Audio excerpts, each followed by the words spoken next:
یہ حدیث پاک کا مفہوم ہے کہ زنا دین ہے.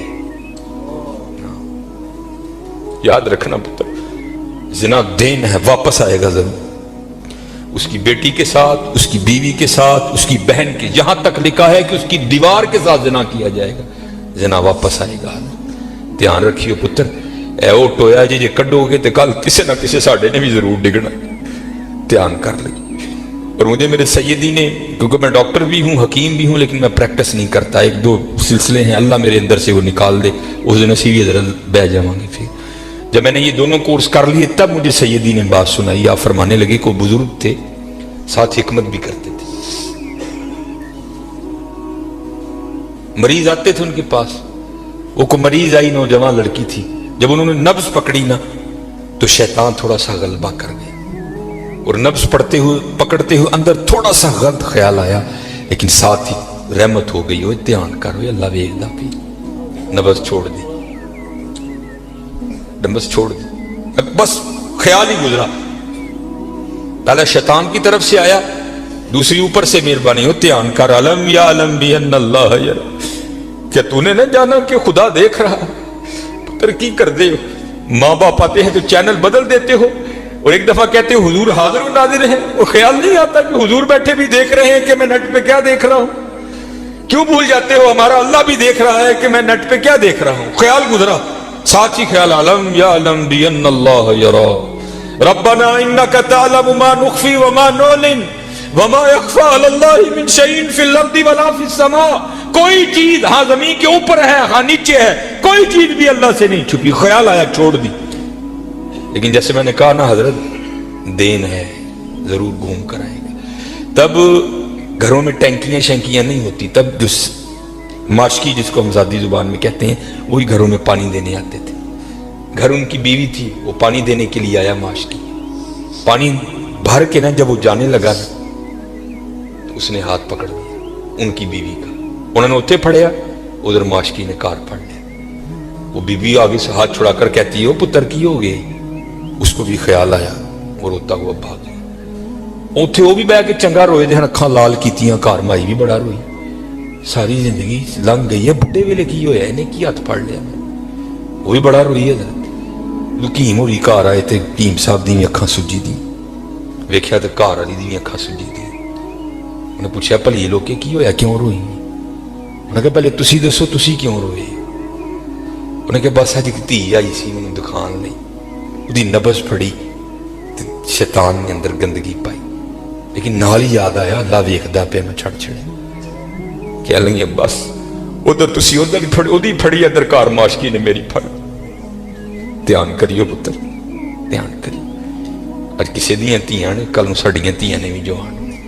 اج کسی لی چونک چ نہ کھلوئیو، اج کسی لی نہ کھلوئیو. اج تسی کھلوو گے، کل کو تاڈی بھی کھلوئے گا. بڑا دھیان کریو، بڑا دھیان. اپنی جوانی بڑی پاکیزہ رکھنی ہے، بڑی پاکیزہ. اور زنا سے بچنا. یہ آگے علامہ صاحب اور میں تقریباً 1.5-2 گھنٹہ بیٹھ کر یہی روتے رہے حضرت کہ سانو اینج دا پھسایا ہے کہ اج زنا آسان اور نکاح انتہائی مشکل کر چھڑے. نکاح انتہائی مشکل کر چھڑے، انتہائی مشکل کر چھڑے. لیکن بچنا ہے پتر، بچنا. زنا ایک ایسا گندا گناہ ہے، میں نے حدیث مبارکہ پڑھی کہ اگر کسی سے یہ گناہ سرزد ہو گیا نا، اس نے معافی مانگی، اللہ نے اسے معاف کر دیا. لیکن پتہ پھر بھی اس کو سزا کیا ملے گی کہ جنت میں اللہ جل شانہ زانی سے کہیں گے کبھی تو میرے سامنے نہ آنا. زانی کو ہمیشہ کے لیے دیدار الہی سے محروم کر دیا جائے. اور آج بس اللہ اپنی حفاظت میں رکھے، بچ کے رہنا ہے.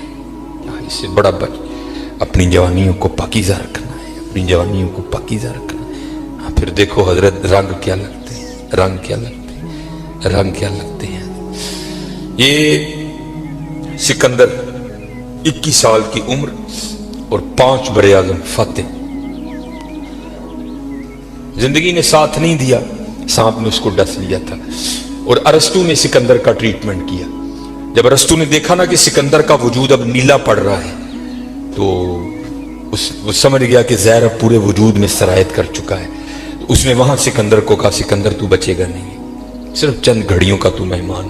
تو وہاں تاریخ لکھتی ہے کہ سکندر نے اپنے وزیر کو بلایا اور بلا کر کہیں گے عیسائی مذہب تھا سکندر کا.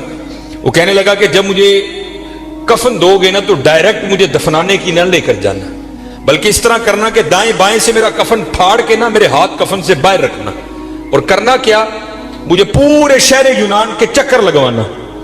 تو وزیر پوچھتا ہے سکندر وہ کیا، اس میں کیا راز ہے؟ تو کہتا ہے میں جاتے ہوئے ان لوگوں کو سبق دینا چاہتا ہوں اور اس دنیا سے جینا لگانا. دیکھو آج 15 لاکھ مربع میل فتح کرنے والا سکندر اس دنیا سے خالی جا رہا ہے.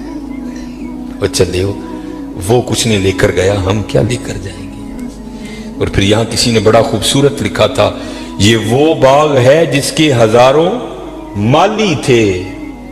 دھیان رکھنا حضرت، یہ ہمیں بڑا وہم پڑ گیا ہے، مالک ہم نہیں ہیں حضرت. یہ علماء بیٹھے ہیں، اس نے قرآن کریم میں کب کہہ دیا کہ تم مالک ہو؟ تو قرآن کریم میں بار بار کہتا ہے وَلِلَّهِ مُلْكُ السَّمَاوَاتِ وَالْأَرْضِ، اور اللہ ہی کے لیے ہے زمین و آسمان کی بادشاہت. وَاللَّهُ عَلَىٰ كُلِّ شَيْءٍ قَدِيرٌ، یا آیت الکرسی میں ہر فرض نماز کے بعد اس بات کو دہراتے ہو. اللہ لا الہ الا هو الحی القیوم لا تأخذه سنة ولا نوم لہ ما فی السماوات وما فی الارض، اور اللہ ہی کے لیے ہے جو کچھ آسمانوں میں ہے اور جو کچھ زمینوں میں ہے. سورہ آل عمران 3 پارہ. کل، محبوب آپ کہہ دیجئے اللہم مالک الملک، اے اللہ اے ملکوں کے مالک. تیال کریے پتر وہ مالک جے، اسی نہیں مال، ہم تو مالی ہیں یار. اور میں اکثر اپنی مثال دیا کرتا ہوں، جب میں تھوڑا بڑا ہوا نا تو میں نے کیا دیکھا، میرے گھر کے باہر جو پلیٹ لگی تھی نا اس پر لکھا تھا چودھری علم دین. پھر وہ پلیٹ بدل گئی ہے، دادا وہ کا انتقال ہو گیا. پھر نئی پلیٹ کیا لگی، حاجی محمد بوٹا. اب پتہ نہیں حضرت یہ پلیٹ کب تک رہتی، جگہ وہاں رہی حضرت، لیکن کیا ہوا حضرت، مالیوں کے نام بدلتے رہے حضرت. اسی مالیاں حضرت، اسی مالک نہیں ہے، مالک وہی ہے.